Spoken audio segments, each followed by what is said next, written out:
This tutorial will show how to create non-prismatic members.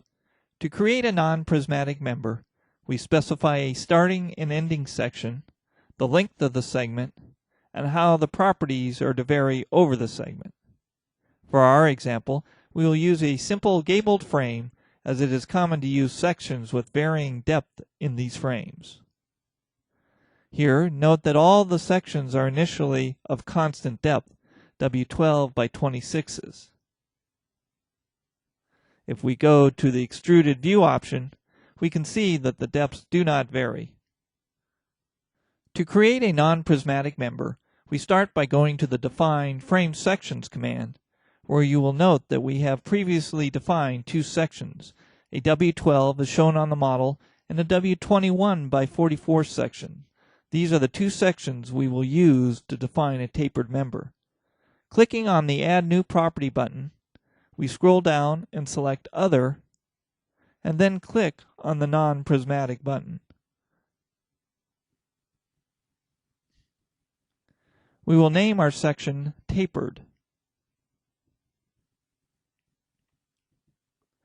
As previously mentioned, we need to specify starting and ending sections for our tapered member, and in our case the starting section will be the W12 by 26 and the ending section will be the W21 by 44.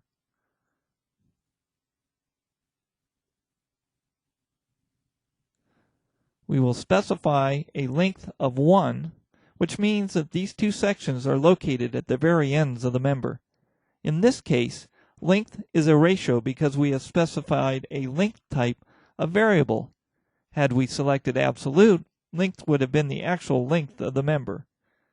As an example, suppose we are defining a member that is 90 inches long with two segments. We want the first segment to be 30 inches long and the second segment to be 60 inches long. Using the variable option, we could assign a length of 0.5 to the first segment and 1.0 to the second segment to get the proper ratio.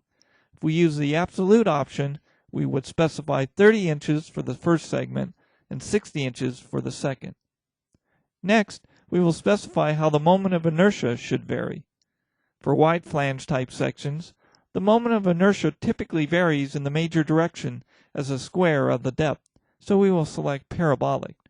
In the minor direction, only the width is varying, so we will select linear.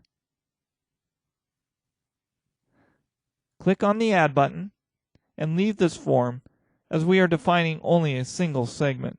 Note that the tapered section has been added. Next, we will turn off the extruded view and show the local axes of the members.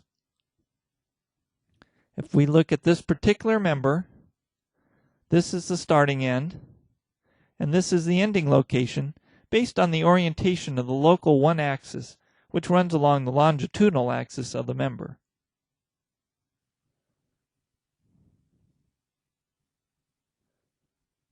Now we will assign the tapered section to all of the frame objects.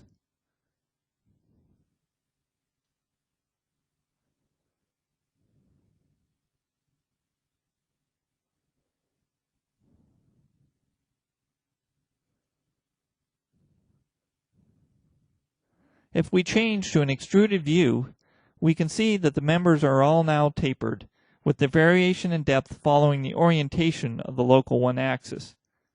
Next, we will add a second segment to the non-prismatic section. We will modify our previously defined tapered section.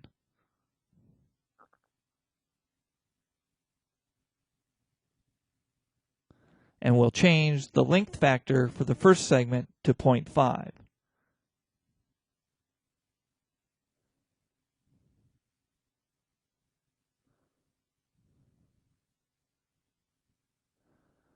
We will define a second segment that starts with the W21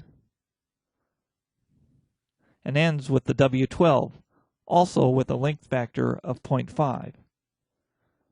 This has created a section that starts with the W12, goes up to the W21, and then tapers back to a W12.